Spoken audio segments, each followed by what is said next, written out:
Predavanje ima temo feminizem po 68. v Jugoslaviji. In tukaj je treba povedati, da gre za popolnoma novi val feminizma, sodobnega feminizma, ki v veliki meri feminizem namreč sam je bil utišan kar nekaj let, skoraj od recimo 52 praktično do 68. Namreč med vojno se je organizirala antifašistična fronta žensk, AFŽ, in je ta po koncu vojne imela več članic kot komunistična stranka Jugoslavije. Veliko več članic. Pravzaprav je to bila najmočnejša politična skupina v Jugoslaviji po vojni. In je izjemno dobro seveda delala, posebej v prostovoljnem delu, v akcijah in tako naprej. Ampak po 48. letu, po zgodbi s Stalinom, je komunistična stranka nekako zaključila, da je preveč nevarna, ker AFŽ se lahko obrne v smeri Sovjetske zveze, in je občasno ukinila to organizacijo. 52. leta se mi zdi, da je bil konec. Tako da so ženske ostale svojimi pravicami, ostale svojimi predstavnicami v partijski in v družbeni strukturi. Te pravice so bile izjemno velike v primerjavi z drugimi državami na svetu, ampak pravega, aktivnega, kreativnega, kritičnega feminizma pa ni bilo. Ta se je pojavil šele po 68. letu, ko se je tudi pojavil v civilnem gibanju v Ameriki in v Evropi. In ključni trenutek je zame osebno bil študentski upor 68. leta na Filozofski fakulteti v Beogradu, kjer je dvorišče, notranje dvorišče fakultete pravzaprav bilo nekakšna agora, nekakšna skupščina vseh študentov. In tam so cel dan, praktično od jutra do večera, bili govori, komentarji, nastopi in tako naprej. Nekje, če se ne motim, tretji dan sta nastopili dve ženski, ki sem jih poznala, Neda Nikolić, pokojna med drugimi, in sta vprašali, kaj se dogaja s feminizmom v tem našem gibanju, ki se je pravkar formiralo. Vsi smo že imeli akcijski program in tako naprej. Določene ideje so že cirkulirale, so se oblikovale na prvem nadstropju na filozofiji in v pritličju, na tako imenovanem konventu, na tem recimo višjem organu. Ampak sta pač hotela vedeti, kaj se dogaja s feminizmom. In jih je študentska publika izžvižgala. In to je zame, moram priznati, bil prvi znak, da nekaj ni v redu, da se nekaj zapostavlja, da se nekaj izgublja iz te začetne energije študentskega gibanja. In je vprašanje feminizma ostalo, bi rekla, boleče vprašanje študentskega gibanja. Čeprav je bilo študentk ogromno aktivnih, ki so sodelovali, in ogromno jih je bilo politično angažiranih v tem času. Med moško populacijo profesorjev in študentov je pravzaprav edini pravi veliki feminist bil Nebojša Popov, takrat asistent na sociologiji, ki je potem naredil najbolj kompletno bibliografijo jugoslovanskega feminizma, in je potem še nova generacija feministk v 90. letih nadaljevala to bibliografijo. Ona je res izjemno dober primer in je objavljena tudi v Profemini v 90. letih.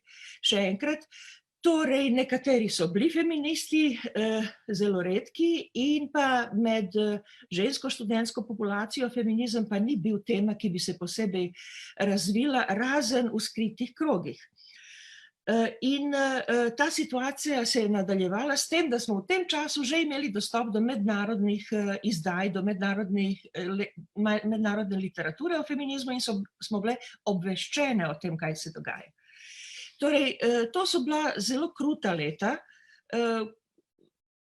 Upor 68. se je razvil tudi v Zagrebu, pozneje tudi v Ljubljani. V Beogradu je začel pravzaprav že 66. leta z demonstracijami, ki so jih študenti izvedli v solidarnosti z borbo vietnamskega naroda. In jaz se spomnim teh demonstracij, ki so bile decembra, in so bili konji oziroma policaji na konjih in je bilo zelo neprijetno. Jaz sem bila v zelo ozki ulici v Beogradu in sem točno naletela na skupino jezdecev policajev in sem se rešila tako, da sem zaletela sem se v en vhod in oni so šli mimo, namreč problem je bil v tem, da je bilo zelo spolzko, mraz je bil in se ni moglo kontrolirati konja.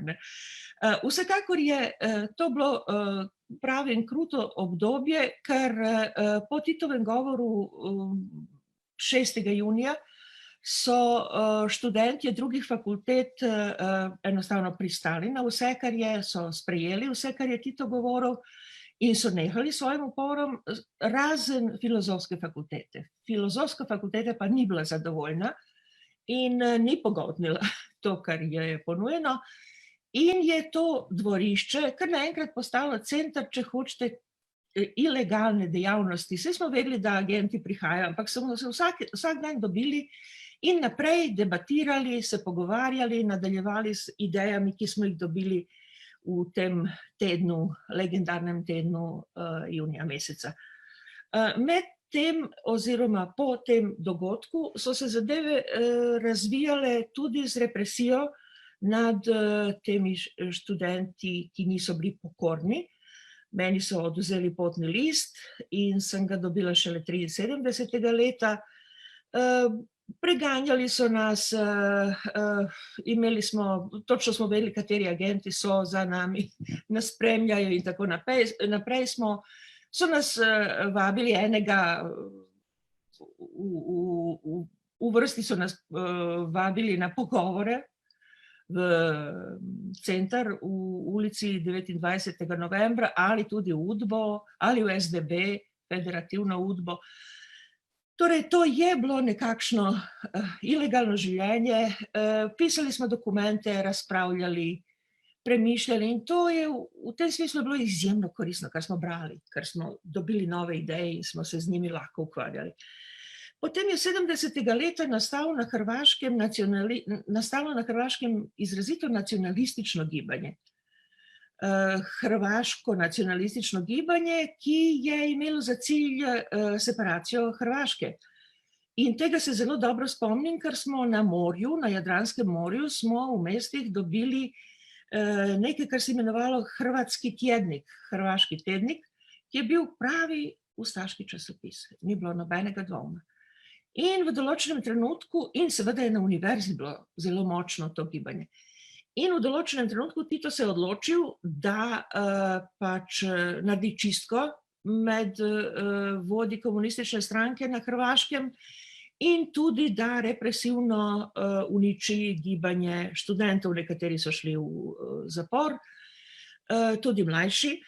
In je obenem tisto, kar je bilo zanimivo, da v komunistični stranki Hrvaške se je našel Vladimir Bakarić, ki je imel izjemno koristno idejo, pravzaprav genialno idejo, da bi feminizem, tako kot je med vojnami in med vojno, drugo svetovno vojno deloval, da bi feminizem bil izjemno močno intelektualno in družbeno orodje zoper nacionalizem.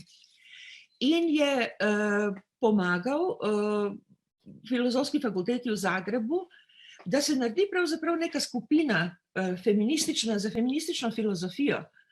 In tukaj je vodilna filozofinja bila Rada Iveković in je narejeno nekaj zbornikov, izjemno pomembnih, dobre socialne analize in je nastal pravzaprav sodobni feminizem. To je bila posledica pravzaprav partijske politike, da se najde intelektualno orodje zoper nacionalizem.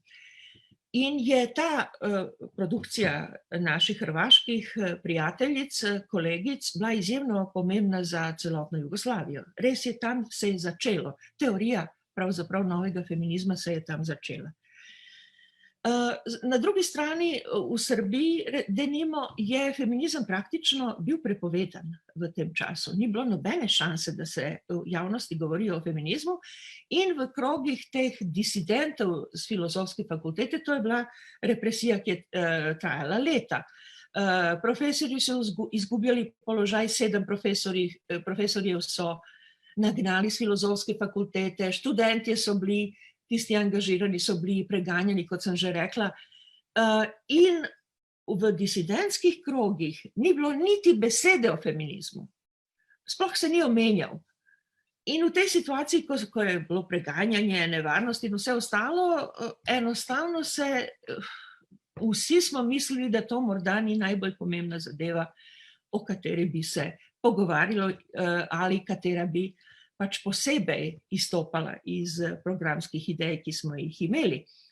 Obenem so pa mnoge študentke nadaljevale svoje delovanje, tudi politično delovanje, in zdi se mi, da je posebej potrebno povedati nekaj o aktivistki Jelki Kljajić, pozneje Imširović, ki je bila v skupini, ki je aretirana leta 2070, uradno zaradi posedovanja objavljenih dela Trockega, ki so objavljena v Jugoslaviji, prevedena in objavljena v Jugoslaviji, v Rijeki.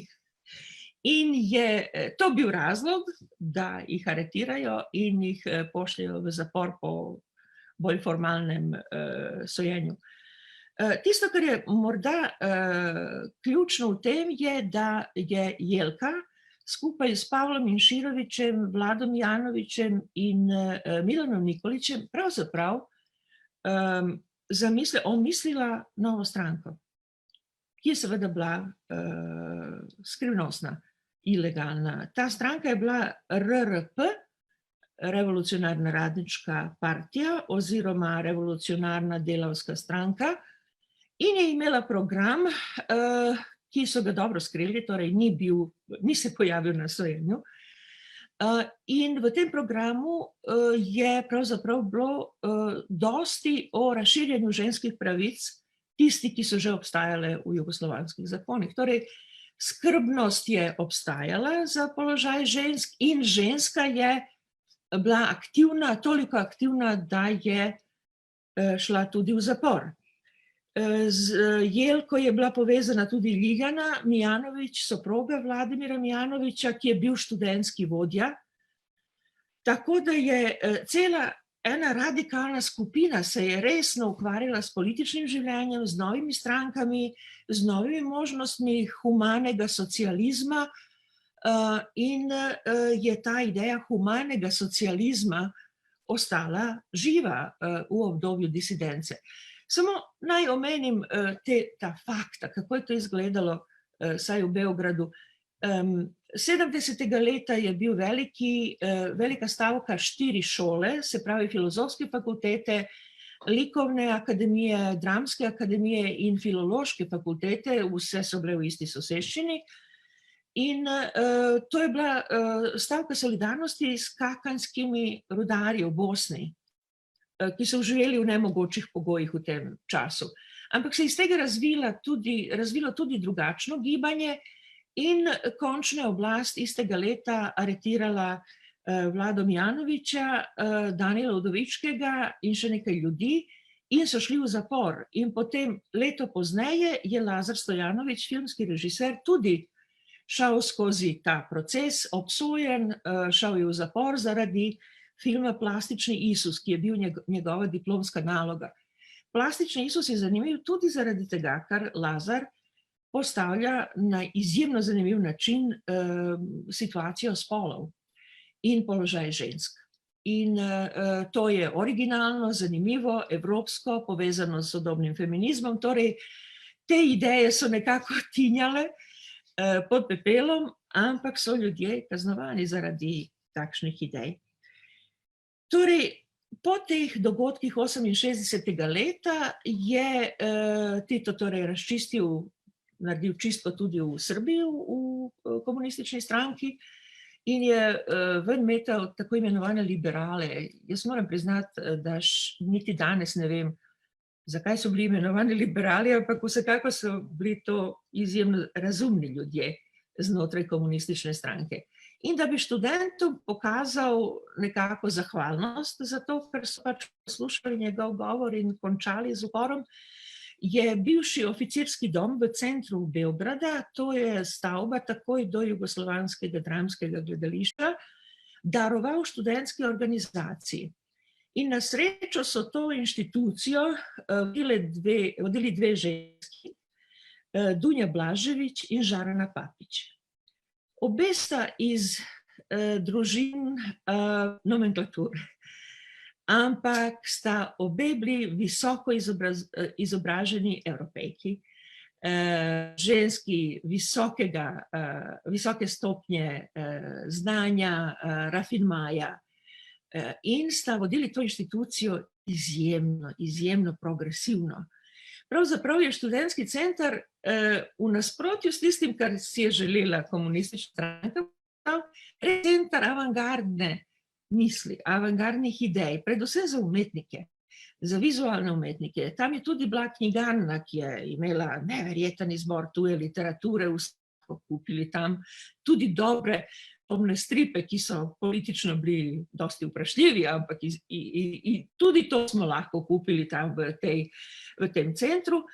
In pa tisto, kar je bilo najbolj pomembno, obe sta imeli občutek za feminizem, za sodobni feminizem, in sta organizirali nekakšno tribuno enkrat na teden o feminizmu, prav o feminizmu, ampak je ta bila skrivnostna. Lahko so prišle samo tiste ženske, ki so se nekako že vprej dogovorile. In smo se tam dobili in nekdo nas je vodil v sobo, ki nikomur ni bila znana, in smo se tam usedli in začeli svoje teoretiziranje o feminizmu. In tisto, kar me je, moram priznati, zelo ganilo takrat, bile so prisotne starejše ženske iz nekdanjega AFŽ-ja. In na prvem sestanku so se enostavno razjokale. Ker pomnili, kako je izgledal, kako progresiven, kako aktiven, kako kritičen je bil AFŽ v teh zgodnjih časih. No, tako se nadaljeval feminizem na skrivaj, za razliko od Zagreba, kjer je feminizem bil pravzaprav sprejet v akademsko srednjo, aktiven del filozofske aktivnosti in pa zelo produktiven v publikacijah. Ampak smo sodelovali, seveda smo točno vedeli, kaj se dogaja v Zagrebu, in smo sodelovali. 78. leta, torej 10 let po 68. letu, sta Dunja in Žarana organizirali sestanek, ki se je imenoval v tem istem centru, ki se je imenoval Drug Ca. To je bila tista skrajšana varianta drugarica. In pa sta pravzaprav kakšnih 30 žensk je bilo je zelo živahno, bile so filmske projekcije, bili so dialogi, debate, strastne debate, in pa tema je bila, kakšen je realen položaj žensk v jugoslovanski družbi v tem trenutku. Razen zakonskih rešitev, razen svobode formalne, razen prednosti, ki smo jih imeli, kako je v realnosti to izgledalo v vsakdanjiku. In je ves tisk tega časa grozno napadal ta sestanek. Razglašene, takrat je feminizem prvič v javnosti povezan z negativnim. Feministka je bila skoraj kletvica prvič v jugoslovanski kulturi, in seveda tako je bila formula komunistične stranke, da je to nekakšna dekadentna zadeva Zahoda, česar mi ne potrebujemo in tako naprej. Torej, dobili smo, če hočete, podlago, da postanemo disidence. In to se je tudi zgodilo s tem, da sta Dunja in Žarana izjemno uspešno plavale med možnim, med inštitucijami, uspele so posebej Žarana objaviti ogromno knjig v študentski založbi. Torej, to je bila izjemna akcija znotraj sistema, znotraj nomenklature, in obenem sta ogromno tvegali, seveda, ampak sta ostali na svojih položajih in študentski center je še naprej proizvajal, če hočete, progresivno, kritično atmosfero, kjer se je vse sorte dogajalo, filmi, debate, pogovori in tudi ta naša feministična linija. Po tej konferenci smo res dobile nekako svoj prostor in v 80-ih letih ta prostor, ki je med Ljubljano, Zagrebom in Beogradom bil pravzaprav enoten, zaradi smrti Tita, zaradi vseh nesigurnosti, ki so bile proizvedene v tem času, se je pravzaprav večina obrnila akademski produkciji, pisanju.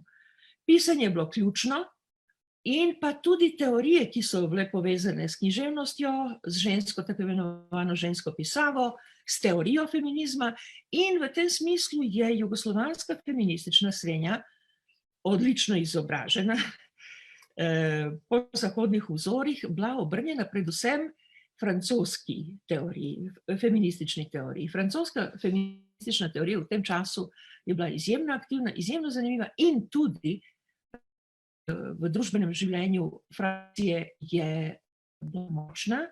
To je bilo obdobje, ko so ženske v Franciji uspele z zakonodajo, da se pač dekriminalizira splav in, kot se spomnite, je ženska, ki je vodila v tem trenutku Evropsko skupnost, zgodnjo Evropsko skupnost in bila ministrica v Franciji, bila Simone Veil, drugače katoliška filozofinja in je ona uspela to zadevo, prenesla je, če hočete, ta upor z ulice v parlament, v inštitucije in uspela. In je splav v Franciji dekriminaliziran po tisti slavni peticiji 300 in nekaj Francozinj, slavnih Francozinj, ki so vse priznali, da so imeli splav, torej so se zložile zakonskim represijam zaradi tega in potem je Veilova uspela, da to prelevi na drug nivo. Torej 80-ta leta so bila nekakšna leta učenja. Pisanja, učenja in kritike, družbene kritike in še zmeraj disidenca se ni skupaj dobila s feminizmom. Jaz sem v tem času bila bolj strani disidentov kot feminist, čeprav sem gojila simpatije in pisala o književnosti, ženski književnosti in tako naprej. Ker se mi je zdelo, da disidenca, ta majhen krog, ki je ostal iz 68. leta, se dotika tem, ki so bolj tvegane in to so bile teme enakosti, družbenega razvoja, položaja delavcev in delavk seveda in nasploh socialni interes. Na drugi strani pa so feministke v tem trenutku, recimo Rada Ivekovič, tematizirali oziroma teoretizirali nekatere vprašanja, ki so bila vpisana v ideologijo in v politiko komunistične stranke, denimo nesvrstanost, neuvrščenost. Neuvrščenost je bila tema, ki se je odlično ujemala z novo svetovno feministično temo kolonizacije, dekolonizacije, postkolonialnega in tako naprej. Torej, kar se teme tiče in potrebe, da se teoretizira, to je bil izvrsten korak. Ampak pravim, na drugi strani so bili socialni problemi, ki so se meni v trenutku enako pomembni. Neka razdelitev se je zgodila v sredini 80-ih let, ko je nastala splošna liberalizacija, opuščanje, taljenje, nekako se je atmosfera liberalizirala, je bilo bolj bojeno vse. In v tem trenutku so mnogi, ki si niso upali prej biti disidenti, si niso upali tvegati svojih položajev, so pač dobili novo temo, za katero so se zlahka in brez strahu zalagali, upadli v to in to je bil nacionalizem. Oni so staro disidenco, to, ki je postala mehna, prepričevali, da so kolektivne pravice bolj pomembne kot individualna človeška pravica. Jaz sem bila zmeraj proti temu in sem se takoj postavila zoper nacionalizem, zoper zgodovinske in kolektivne pravice. To se mi je zdelo popolnoma neusklajeno, nemogoče v zvezi z idejami, ki sem jih imela, ki so pravzaprav bile, ja, socialistični humanizem, humanistični socializem, kako hočete, humani socializem. In tega nisem mogla sprejeti. In s tem sem postala vse bolj bliže, sem bila vse bolj bliže feminizmu. 86. leta smo feministki iz Zagreba in Beograda organizirale svetovni kongres v Univerzitetnem centru v Dubrovniku in tam je tema bila ženska pisava, ženska književnost in ženska pisava. In smo imeli izjemno ekipo, prišlo je kakšnih 100 feminist, teoretičark, strokovnjakinj za književnost, za jezik, za antropologijo iz celega sveta. In potem je ta kongres postal res pravo stičišče, gnezdo novih feminističnih idej in je imel takšen ugled, da smo pravzaprav prvič gostili nekatere bodoče zvezde feminizma svetovne, recimo Rozi Braidotti je kot mlada študentka prišla v Dubrovnik. Namreč naslednji je bil 88. leta, že spet zelo bogato. In tukaj smo se prvič spoznali tudi s problematiko in teorijo lezbičnosti in je resno obravnavale. In potem leta 90, to je bilo točno takrat je bilo 400 žensk, ki so prišle na kongres, na svetovni kongres in je to bilo to v trenutku volitev, na prvih svobodnih volitev na Hrvaškem. In to je bila res neverjetna atmosfera, ki je spominjala na film Kabarena, slavno sceno. Tuđman je prišel v Dubrovnik, mi smo pa izdale dokument, skupni dokument o tem, da smo za mir in za ohranjanje Jugoslavije v tem trenutku.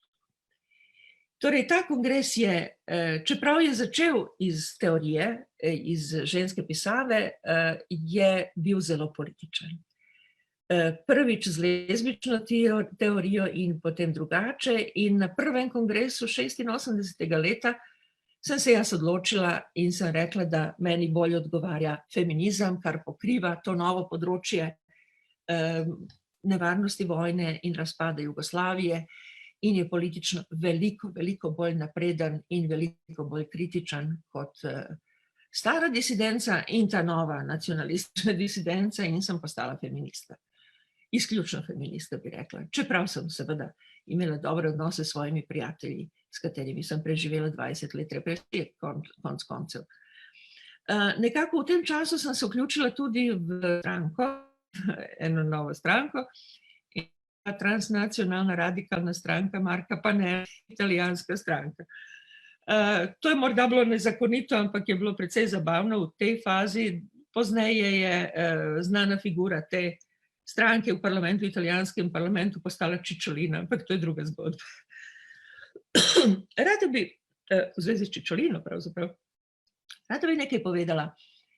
Kako je komunistična stranka reševala socialne težave, neenakost, neupravičeno bogatenje in različne druge težave, katerih je bila poznana.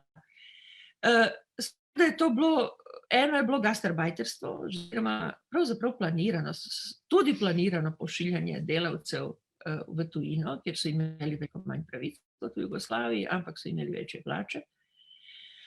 Potem je to bila gospodarska reforma 64. leta, ki je res omogočila upad potrošniškega v jugoslovansko družbo, kar je imelo svoje dobre, ampak je imelo še veliko slabih vsebin, slabega izobraževanja ljudi in je pripravljalo pravzaprav pot na razpad družbe, kakor je planirana v idealistični fazi, in pravzaprav ne v idealistični, ampak bolj realni, kritični fazi. In še en element je, ki je zelo pomemben, ampak se o tem praktično nikoli ne govori, kako je to bilo pomembno za, če hočete, primirjanje prebivalstva, nekakšno pacifikacijo, da se ne bi kaj zgodilo, posebej nekakšen upor. To je bila pravzaprav uporaba pornografije. Komunistična stranka je hladno pustila razvoj pornografije v Jugoslaviji. V 80-ih letih, pravzaprav konec 70-ih, to ni bila prava industrija, ampak se pravzaprav kazensko ni preganjala takšna produkcija, ki je bila produkcija časopisov, stripov, po ugledu na glavne italijanske porno in sadomazohistične stripe, nekaj filmske produkcije in nekaj videoprodukcije, ki seveda je šla direktno na trg, nikoli na filmske ekrane, zaslone, ampak na trg. In pa tega je bilo dosti in na začetku so tudi znani književniki in znane osebe pisale za porno časopise pod psevdonimom in potem so se tudi razkrili, tako da v 80-ih letih Igor Mandić pisal izrazito, na osnovi pornografije, izrazito antifeministične eseje v časopisih, posebej v zagrebškem Danasu, s čimer je izzval reakcijo feministke in potem je kot predstavnica feminističnega kroga v Zagrebu se pojavila Slavenka Drakulić s knjigo, ki je bila antiteza oziroma napad na Mandića in na njegova seksistična stališča. Mandić je veliko pozneje potem seveda pokazal, da ni nacionalist, ampak postaja, da je bil seksist.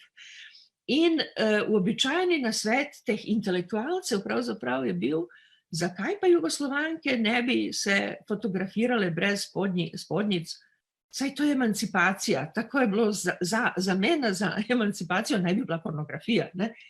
In to je bila med drugimi ta nora ideja, ki je veliko vplivala tudi na to, da ti ljudje sploh niso resno, in to je elita, intelektualna elita, sploh niso resno jemali idejo politične korektnosti.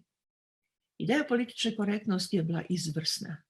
V anglosaksonskem svetu, v Angliji in v Ameriki je imela izjemno dobre posledice, posebej za ženske in za ženske pravice, med drugim je na osnovi teh pravil, ne zakona, ampak pravil politične korektnosti, so nekateri bivši uporniki dobili nazaj mesta na univerzah in to je bilo v doba Reagana.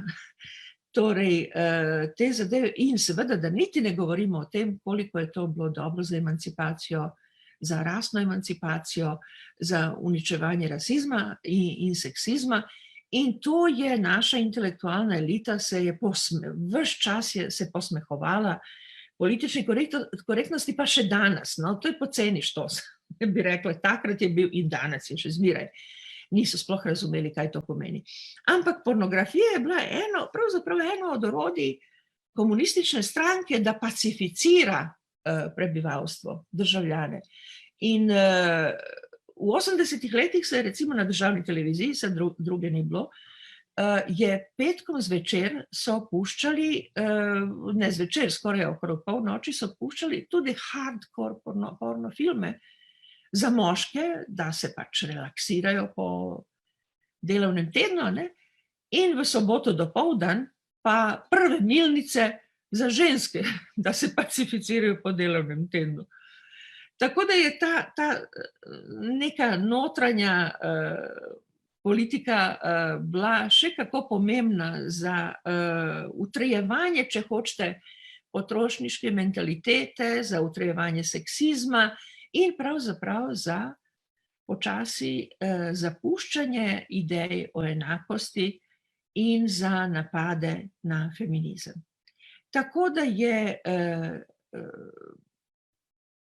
odnos feminizma in celotne druge politike, predvsem stranke, komunistične stranke, ampak tudi nekaterih disidentov, bila izrazito antagonistična. Feminizem ni bil sprejet, ni bil sprejemljiv in je seksizem s patriarhatom lepo napredoval roko z roko s socialističnimi idejami, s komunistično ideologijo in z disidentskimi idejami o prihodnosti Jugoslavije, kar je seveda po sebi izjemno žalostno. Ampak to je bila ta situacija. Torej, tisto, kar je morda bilo zanimivo, moram se malce vrniti na te konference v Dubrovniku, ker je cela pakljača tem problemov se je formulirala takrat, v tem obdobju od 86. do 90. leta. Torej, to je bila teorija lezbičnosti, ogromno branja o tem, ogromno novih informacij, novih stališč, novega pozicioniranja tudi. In drugo, kar je bilo zanimivo, je bil položaj ameriškega feminizma v tem trenutku. Američanke so takrat prihajale na kongres v Dubrovniku z idejami, ki so proslavljale feminizem, ženske, matero, posebej nekakšen novi kult velike matere bil izjemno pomemben, ne samo v teoriji, ampak tudi v umetnosti. Bilo je veliko umetnic, ki so ustvarjale z motivi tega splošnega, univerzalnega materinstva, recimo Judy Chicago, pa še nekatere druge, pa Niki de Saint-Pal, pa še nekatere. Del tega je bil izjemno zanimiv, ampak del tega je, moram priznati, Jugoslovanke na teh kongresih spominjal malce na stalinizem, na nek novi stalinizem, kjer so mame najbolj pomembne. Mi smo bile bolj za problematizacijo odnosa matere in hčerke, oziroma na to neposredno povezanost ženskih generacij, hoteli smo malce več.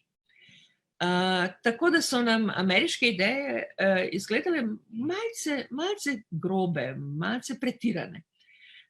Druga zadeva, ki je prihajala iz Amerike in je, moram priznati, na žalost, v tem trenutku morda nismo dobro razumeli, to je bil tako imenovani kanon, oziroma združeni napor feministk, da v zgodovino književnosti, v zgodovino umetnosti, v zgodovino znanosti tudi vnesemo imena žensk, ki tam ne obstajajo zaradi patriarhalnih cenzur.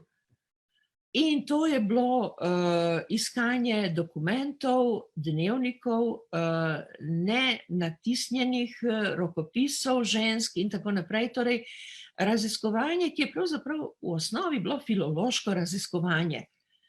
In zaradi nemodernosti metodologije, pravzaprav manj simpatično tej mladi generaciji, mlajši generaciji feministk, tako da kanonsko raziskovanje je postalo pomembno šele ob koncu vojne, po koncu jugoslovanske vojne, in danes se izvrstno razvija in dosti jasno kaže, kako pomembno je najti novo ime, upisati novo ime, upisati pozabljeno ime, kar je sigurno cenzurirano in tako naprej, vseh, povsod. V Sloveniji posebej se v zadnjih desetletjih ogromno takšnih del, takšnih raziskav, takšnih objav, tako da ja, kanonsko raziskovanje še zmeraj ima še kako mnogo smisla, morda več kot prej.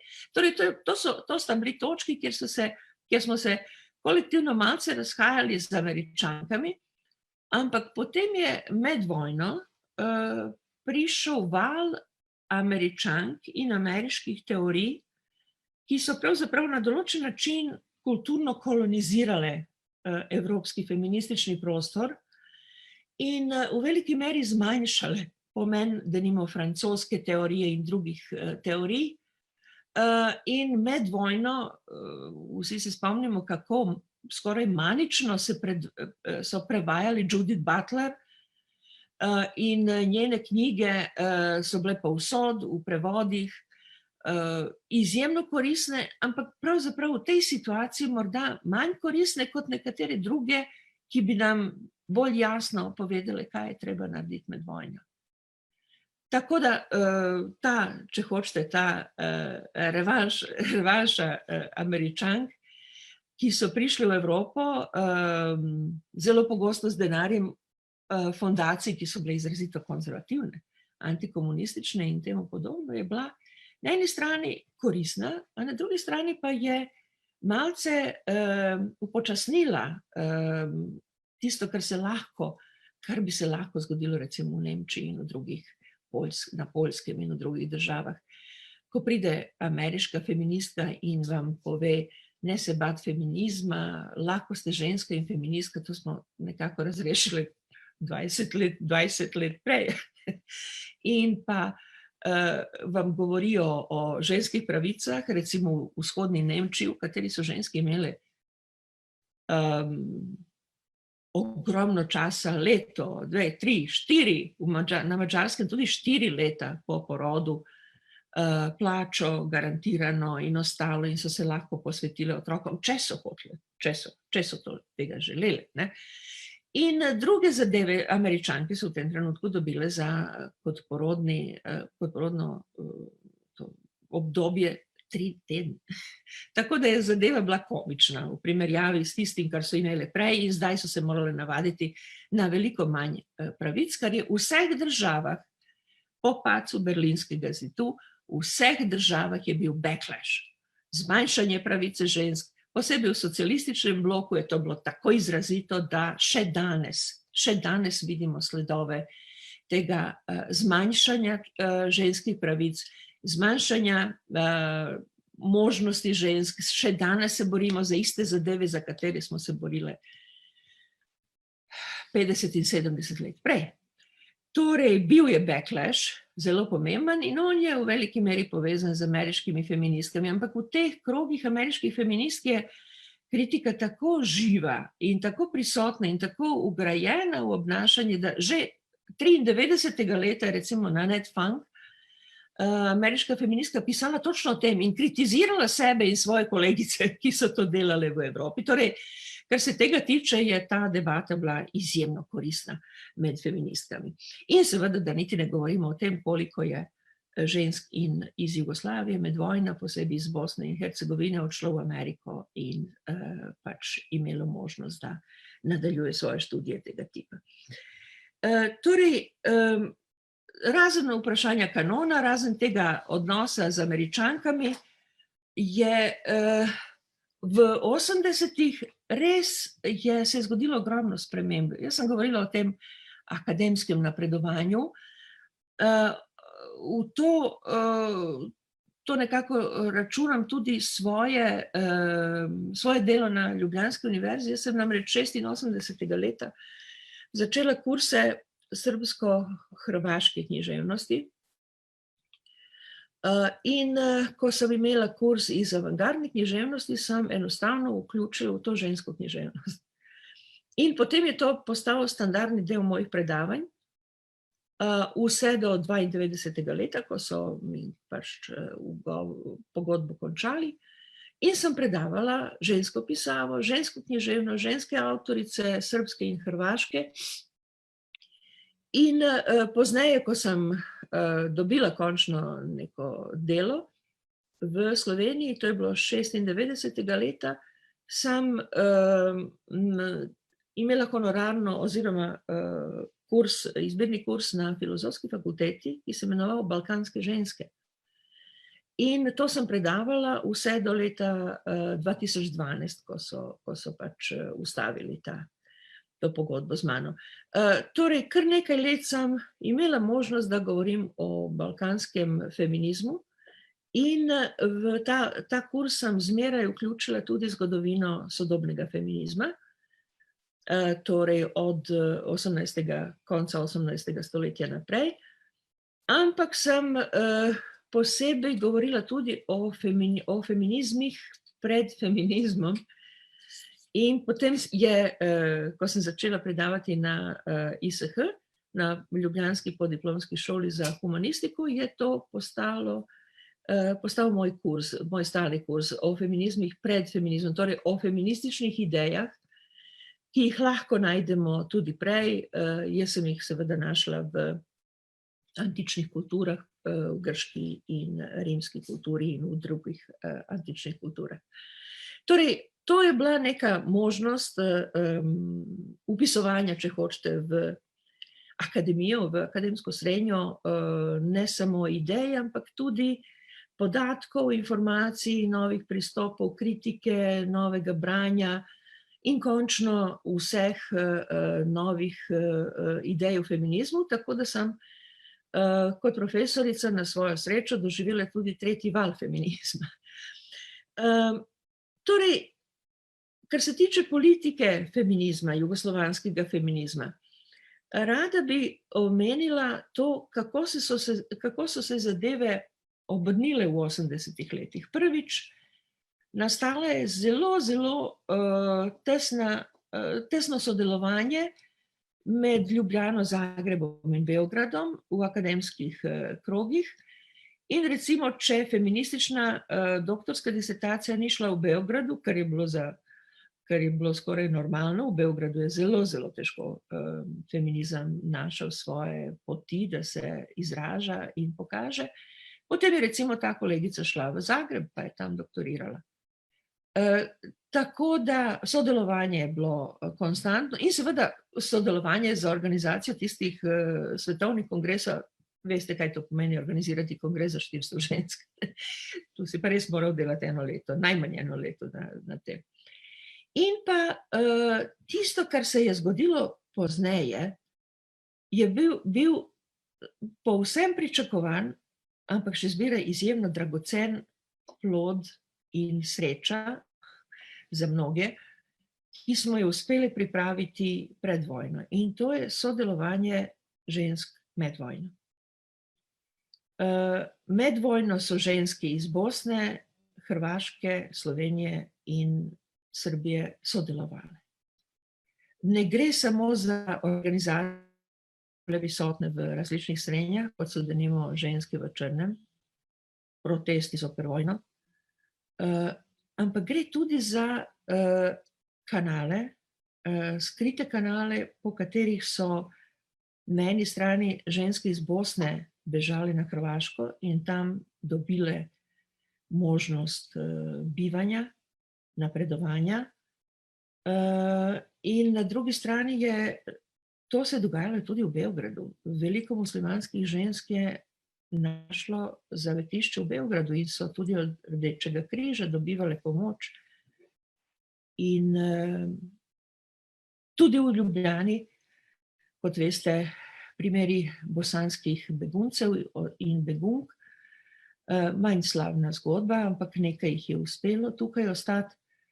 Tako da, kar se tega tiče, so te ženske povezave, še en aspekt, ki je zelo zanimiv in ganljiv pravzaprav, kako so ženske pomagale recimo ženskam iz Beograda in Srbije, ampak predvsem iz Beograda, da švercajo moške, sinove, na Madžarsko, da bi se izognili mobilizaciji in tem, da sodelujejo v borbah in v prelivanju krvi svojih sodržavljanov. Torej, pomoč je bila povsod. Nikoli ni nehalo povezovanje, nikoli ni nehala komunikacija med ženskami na različnih straneh vojne. Nikoli ni nehala pomoč, tudi tako, da so ženske se v vojni v Jugoslaviji res postavile kot druga stran vojne. Ta druga stran vojne je raziskovana, je kar nekaj odličnih raziskav, ki so objavljene, del, tudi književnih del, ki so objavljene, ampak še zmeraj daje ogromno količino možnih zgodb, podatkov, možnih zadev, ki jih je treba pojasniti, raziskovati, dati številke, dati zgodovino in tako naprej. Torej, to je področje, ki bo odprto za ženske, za feminizem, za raziskovanje še ogromno časa. In seveda ni treba pozabiti niti tega, da je ogromno mladih odšlo iz novih držav po Jugoslaviji po celem svetu so in nadaljujejo raziskovanja znanjem, ki jih nihče drug nima v akademski srednji. Tako da to je tudi vir, če hočete, neke satisfakcije, neki dodatni dokaz povezanosti žensk, ki niso imele svojega gibanja, svojega skupnega gibanja, ampak so imeli svoje skupne aktivnosti in svoje skupne ideje. Rada bi omenila en program, en projekt med mnogimi, ogromno jih je, ampak en, v katerem je Žarana Papič zadnjič sodelovala, ker je umrla takoj po koncu tega projekta. Gre za francoski projekt Ghislaine Deschamps, teoretičarke iz Francije. Projekt se je imenoval Trans-Europeans in bil je objavljen na vseh jezikih vseh, ki so sodelovali, torej v francoščini, angleščini, albanščini, hrvaščini, srbščini, bosanščini, slovenščini. Vse je bilo tukaj in to je bilo pravzaprav potovanje kakšnih 50 žensk iz vseh koncev Jugoslavije, po vojni, torej 2001-2002, in obiskovanje mest spomina, torej pokopališča, spomeniki, družine, ki so izgubile člane, mesta, kjer so se zgodili zločini, kot je recimo okrog Vukovara, Ovčara in tako naprej. In ženske so skupaj, Hrvatice, Srbkinje, Bosanke, Albanke, Makedonke, Črnogorke, Slovenke, obiskale ta mesta. Seveda so skupno jokale, ampak razen joka, tukaj je bilo premišljevanja o vojni. Jasno se je videlo, da so ženske bile res druga strana vojne. In je iz tega nastal dokumentarec, ki je še danes na razpolago, lahko ga vidite na YouTubu. Imenuje se Ženske 12 meja, ker so morale prečkati 12 meja, da bi prišle vsa ta mesta. Šle so tudi na sever Albanije. In takrat sem morala ostati v Ljubljani kot invalid, ampak sem pisala prošnje za vize, kakšnih 150, če se ne motim, sem napisala. Tisto, kar je posebej pomembno v tem primeru, je, da so pravzaprav te ženske prve pokazale odgovornost za vse, kar se je dogajalo. Vprašanje odgovornosti še danes ni urejeno, ne v Srbiji, ne na Hrvaškem, ne niti v Sloveniji. Odgovornost za to, kar se je dogajalo med vojno, po vojni, recimo izbrisani, te zadeve še niso urejene, niso gladke na državnem nivoju, pa bi morale biti, ampak ženske so to opravile.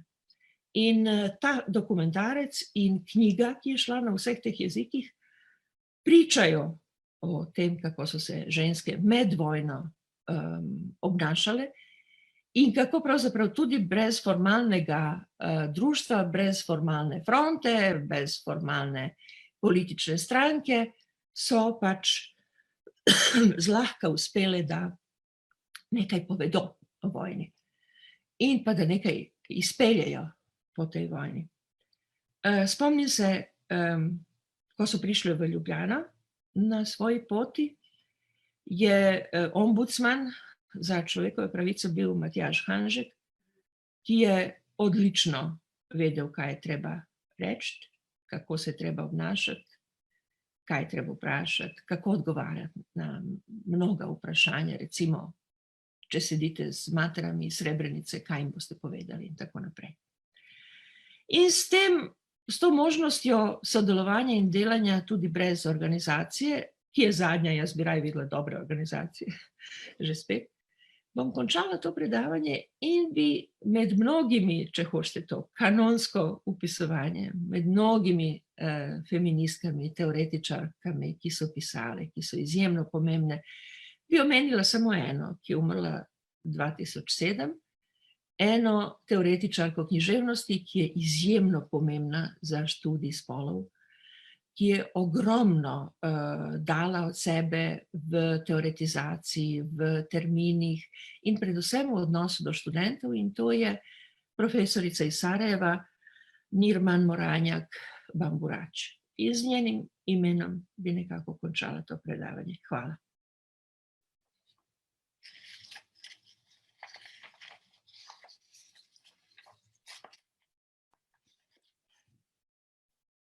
Vidim, da sem bila mutana. Zdaj vas slišim. Zdaj vas slišim, ok, tehnikalije. Jaz se lepo zahvaljujem za vaše predavanje, pa da ste se odzvali. Zdaj bomo šli pa počasi na drugi del predavanja, to so pa vprašanja tukaj. V času predavanja so se na Facebooku v komentarjih nabrala nekatera vprašanja, tisti, ki pa še niste, pa imate vprašanja, pa jih prosim zastavite v komentarje na Facebooku. Ja, zdaj pa jih bom počasi prebrala, pa bo gospa Slapšak tole odgovarjala. Ok, prvo vprašanje je zastavila Tadeja. Prosi pa vas za vaš razmislek o položaju, vplivu, vlogi ženske v slovenski politiki od začetka 90-ih do danes. Ja, v Sloveniji je tudi zabeležen backlash. To je nedvomno. In sama sem bila polna upanja po tistih slavnih demonstracijah okrog parlamenta zaradi formulacijo svetosti življenja, če se spomnite tega v ustavi, ko so tudi poslanice desne orientacije šle ven in se pridružile ženskam, ki so naredile krog okoli parlamenta. Torej, začetek je bil odličen. Pozneje so se zadeve bolj fragmentirale in čeprav Slovenija zelo visoko stoji danes v Evropi po realizaciji ženskih pravic, po položaju žensk in tako naprej, vidimo, da je ostalo neverjetno veliko pravzaprav teh arhaičnih, zloveščih vsebin, kot je recimo manjša plača, ki se na koncu vidi šele na pokojnini. Revščina starejših žensk, upokojenk, neizvestnost oziroma popolna nemožnost mladih žensk, da se zaposlijo, prekarnost in vse ostalo, in seveda preganjanje progresivnih idej, ki smo mu danes priča. In bojim se, da je pred nami že spet enako močna borba, kot smo jo imeli pred 20, 30, 40 let, 50 let, morda tudi več. Tako da to grenko sporočilo, da niti ena zmaga ni popolna, stoji. Okay. Naslednje vprašanje je zastavila Tadeja. Aha, ne, Iva in Klavdija, se opravičujem, prejšnje je bilo Tadeja. Kakšen je realen položaj žensk v današnji Sloveniji in kakšen je v drugih državah na področju nekdanje Jugoslavije? Ja, res je, da Slovenki imamo nekaj več in to je emancipatorska tradicija, ki je še zmeraj živa. To je neka prednost. In seveda prednost je majhnost. Ko govorimo o emancipaciji, prednost je majhnost. Tako da lahko s tem računamo. Lahko računamo s tem, da ne bomo dovolili te osnovne pravice, da nam jih jemljejo in vlečejo po blatu. In pa je karakteristika slovenske ženske politike bi lahko bila, v tem kontekstu bi lahko bila minimalizem. Torej, ne odstopanje od osnovnega. Osnovno je danes napadeno. Ni napadena teoretizacija visoka, ni napadeno sodelovanje v umetnosti, kulturi in tako naprej, ampak je socialno ženska ogrožena. Tudi v kulturi in umetnosti morda še bolj. Tako da, kar se tega tiče, minimalizem zahtev, pod katerimi se enostavno ne sme iti. Drugače, če hočete, kar se tiče kvote, to mislim, da je pomembno. Kvota je nujna. Seveda ni realna. Tudi na Danskem, ker se računa, da imajo največ pravic, je, če se ne motim, med 30 in 50%. 50-50 je edina možna kvota in za njo se je treba boriti. Ker ona pač, kvota 50-50 pač govori o tem, da smo ženski in moški enako sposobni in nesposobni za politiko. Hvala. Naslednje vprašanje je zastavila Zala. Kako komentirate porast sovražnega govora nad ženskami v javnosti? Ja, sovražni govor bira žrtve. In prva žrtva, na katero gre, je najbolj množična in to so ženske. Sovražni govor zmeraj napade prvo ženske. In to, da danes je sovražni govor zoper ženske osnova sovražnega govora. Cel sovražni govor se zasniva na tem. In potem šele pridejo druge manjše skupine sovražnikov. Ampak ženske so prve, največja skupina in zmeraj v centru pozornosti tistih, ki proizvajajo sovražni govor. Tako da, kar se tega tiče, mislim, da je skrajni čas, da se zakonodaja poostri in da imamo regulacijo, ki bi enostavno uničila možnosti sovražnega govora. Ja, to je treba precej občutka za te stvari. Mogo bi biti vsak pozoren na te stvari. Naslednje vprašanje je zastavila Nataša. Včeraj so poročali o porastu nasilja nad ženskami. Kakšen je vaš komentar na to? Jasno, tako imenovano zapiranje v zvezi z epidemijo je zaprlo bogate v boljše in bolj kvalitetne prostore in revne v manj kvalitetne in manjše prostore. In ko govorimo o pouku na daljavo ali pa življenju znotraj in vse ostalo, ne mislimo na ljudi, ki živijo recimo v garsonjerinjih 5 ali nekaj takega. Torej, v osnovi je tukaj socialna situacija Slovenije, ki je katastrofalna, kar 1/5 ljudi živi pod mejo revščine in to je osnovno vprašanje. Tako da nasilje izhaja točno iz tega in iz položaja žensk v recimo mentalnem kozmosu moških patriarhata, ki se je razvil v Sloveniji. Ok, vidim, da še ni naslednjih vprašanj, imam pa jaz enega. Sem si zapisala tudi na list. Me pa zanima malo več o tistem, ko ste na predavanju omenili, da so se feministke kritizirale. Pa če je mogoče to povezano s tem zavračanjem feminizma v javnosti tudi danes. Danes feministke kritizirajo na zelo primitivnih osnovah. Govorimo o kritiki od zunaj, ki ni kritika, ampak je napad. To ni vredno omenjanja. Kritika med feministkami pa je nujna. To je osnovno. Če se ne znamo v dialogu zoperstaviti, če ne znamo izostriti mnenja, če ne znamo kristalizirati ideje, če ne znamo se ločiti tistega, kar je nepotrebno, nekoristno in tako naprej, potem pa si ne zaslužimo naziva feministke. Feministke morajo živeti v konstantnem dialogu, ki seveda podrazumeva tudi kritiko.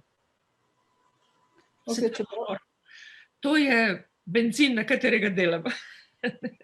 Če prav razumem, ta kritika je zdaj bila bolj v smislu teorije, ni pa bilo nikoli kritike, mogoče za kak aktivizem, ampak je takega, kar bi mogoče storile narobe. Tega pa še nimamo dovolj. Če bi imeli ženske družbe povsod, sicer jih je veliko, veste, žensk, ki se združijo, pa kuhajo, pa pečejo, pa šivajo, pa ostalo. Ampak če bi imeli ženske skupine povsod, ki bi vodile lokalno politiko, ki bi se borile na lokalnih volitvah in tako naprej, moj bog, kako bi na vse strani bi iskre letele in to je seveda noge. Hvala. Potem je še eno vprašanje zastavil Dragan. Ali je dolgi pohod feminizma lažji v državi, ki je zagotavljala službe in vrtce? Vendar določena konzervativnost do liberalnih novotarij ali pa v državi, ki prisega na enakopravnost, spodjeda pa službe in vrtce. Na katere družbe misli? Ker ene in druge so nevarne, ni nobenega dvoma. Jugoslavija. Ja, seveda je veliko lažje, če je ta struktura socialna, če je ta podpora socialno osigurana, veliko lažje, to je sigurno. A na drugi strani pa je tudi, če hočete, razglasitev idej enakosti enako pomembna za javni govor. Torej je treba imeti na privatnem nivoju nekako dobro osigurane osnove za koliko toliko aktivno življenje in na drugi strani pa je zelo dobro, da je javno mnenje naklonjeno ženskam, da je emancipirano, da je filofeministično, bi rekli. Veste, obstaja feministka med vojnami iz Vojvodine, ki je živela v Pragi in bila najboljša prijateljica Zofke Kveder. To je Julka Hlapec-Đorđević, ki je v svojih feminističnih esejih napisala, da je zahteva, da ženske obenem so matere, zaposlene, politične aktivistke in da skrbijo za družino, da kuhajo in ostalo, da je to salto mortale za žensko, da je preveč, da je tega enostavno preveč in je bila zelo kritična do tega. In je zahtevala socialne službe. To je bila socialistka iz 30 let prejšnjega stoletja, torej točno vedela, o čem govori. Ok, Lada, gremo na naslednje vprašanje. Naslednje zastavlja Eva. Zanima me pozicija doktorice Slapšak glede napetosti in razmerja med feminizmom in gibanjem za pravice trans oseb. Trans oseb. Feminizem je tista, še zmeraj se bori, ampak je tista plodna osnova za vse, kar se tiče spolov. Torej, izkušnje feminist bi bile dragocene za transpopulacijo, transpopulacija pa bi morala biti, kako se to imenuje v slovenščini, nisem sigurna, Benjamin v angleščini oziroma mezimče v srbščini, najbolj dragocena skupina za feministke. Namreč gre za svobodo odločanja, ki je ključna za feminizem. Torej, feministke bi morale spoštovati, globoko spoštovati svobodo odločanja o spolu. In bi transpopulacija, pravi, morala biti posebej priljubljena, posebej negovana, posebej emancipirana med feministkami, posebej kako bi rekla, ljubljena med feministkami, ker feministke imajo to izkušnjo. Edini imajo izkušnjo. Kaj bodo trans osebe delale pri patriarhalnih moških? Ne bodo nikoli dobile nobenega potrdila, nobene podpore, nobene ljubezni. Med feministkami pa ja. In to bi moralo biti stališče feminizma. Torej nikako ne nekakšna inkorporacija, oblast, ne, nič takega, samo ljubezen. Verjetno je njim še teže. Zahtevno. Še kako. Ja, je še vprašanje. Zastavil ga Ignec. Feminizem je spodbudil tudi gibanja za pravice LGBT skupnosti. Kako ste to iz lastne izkušnje videli na področju nekdanje Jugoslavije?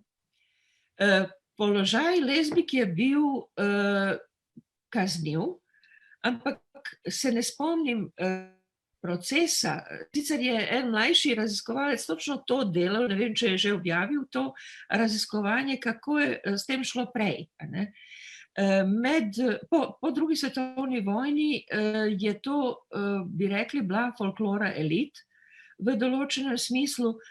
In pa ne pozabiti, o tem je Suzana Tratnik napisala magistrsko nalogo, da je en od prvih lezbičnih romanov objavljen v Jugoslaviji, 27. leta. Tako da. In pa zame osebno je bilo srečanje z lezbikami na kongresu v Dubrovniku 86. leta bilo izjemno pomembno. Dobila sem izjemne prijateljice, s katerimi sem se dopisovala, s katerimi sem se ogromno pogovarjala, z eno iz Španije, ki je živela na Nizozemskem, sem se celo leto dopisovala in tudi, ko sem bila na Nizozemskem, se z njo srečala. Tako da me je ona uvedla ne samo v kulturo, v književnost lezbično, ampak predvsem v običaje in v zgodovino represije, ki je grozljiva. Šele takrat sem pravzaprav spoznala vso grozo represije nad lezbikami. Tako da sem se ogromno naučila v tem druženju s svojimi prijateljicami. In potem sem seveda srečala tudi mnoge in dobila nove prijateljice na področju Jugoslavije. Dobro, hvala. Naslednje vprašanje je zastavila Petra. kako komentirate splošno miselnost, da je ženska ženski največji sovražnik na področju feminizma? Normalno. Ja, kaj ste pa pričakovali? Normalno. Konkurenca in ostalo. Ja, to je bilo za pričakovati, veste. In ko mi govorijo o tem, da moški imajo neko posebno solidarnost, ženske pa ne, samo se rešim. Ker moška solidarnost je krvava. In pa obrekanje moško je veliko bolj nevarno in usodno. To, kar ženske med sabo imajo kot konkurenco, sovraštvo in ostalo, je samo blag odsev patriarhalne konkurence, ki je res podobna vojni. Tako da neresno jemati te zgodbe o tem, kako so ženske najhujše sovražnice. Ja, seveda so, če niso feministke, ja, potem postanejo sovražnice. Feminizem podrazumeva, da si prijateljica, po definiciji. Hvala. Naslednje vprašanje je zastavila Ana. Kakšen je bil po vašem mnenju vpliv EU na feminizem? In zahvaljuje se vam za predavanje. EU? Feminizem? Za Evropsko unijo. Oziroma, pardon. Kakšen je bil po vašem mnenju vpliv Evropske unije na feminizem? Ja. Dober. Evropska unija ima celo serijo odličnih inštrumentov, kar nekaj inštitucij, odborov in svetuje vsem, da se spustijo v raziskavo, v mapiranje vsega, kar se nahaja v Evropski skupnosti, ker je tega ogromno. In odvzame ogromno časa. In da bi zadeve bile hujše, če hočete sodelovati oziroma nekaj dobiti, se morate navaditi na tisti nemogoči lesen jezik, s katerim pišemo tako imenovane projekte. To je hudo, ampak se splača. Tako da ja, raziskujte skupnost, pišite vse poslankam, poslancem, ker mislite, da bi bili poslušalci tistega, kar mislite, da je vredno povedati. Ne se izogibati kontaktom z Evropsko skupnostjo, nasprotno. Ona je ogromna, kako bi rekli, ogromno por ima in je res nujno raziskovati vse, kar se ponuja kot možnost. Torej, berite, raziskujte, pojdite na internet kakšno uro ali dve, sledite, kako se inštitucije, kakšne so veje, ki izhajajo iz ene inštitucije, iz odbora in tako naprej, in boste našli ogromno. Tako da, kar se tega tiče, ja, Evropska skupnost morda ne nastopa manifestno feministično, čeprav je ogromno žensk in konec koncev imamo žensko predsednico, ampak je občutljiva na konkretne zadeve in se da skomunicirati to, kar mislimo, da je potrebno.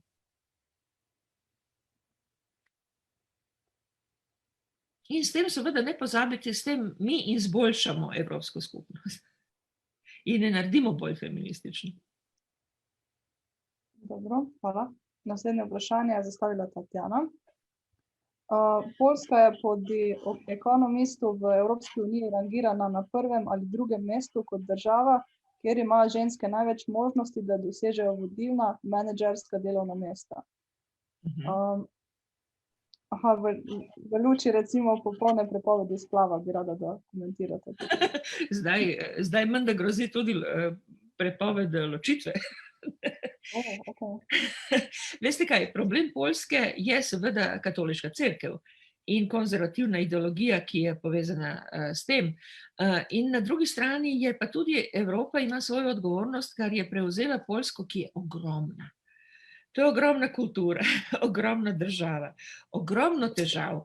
In Evropska skupnost se pravzaprav ni spustila v vse možnosti delovanja na Poljskem.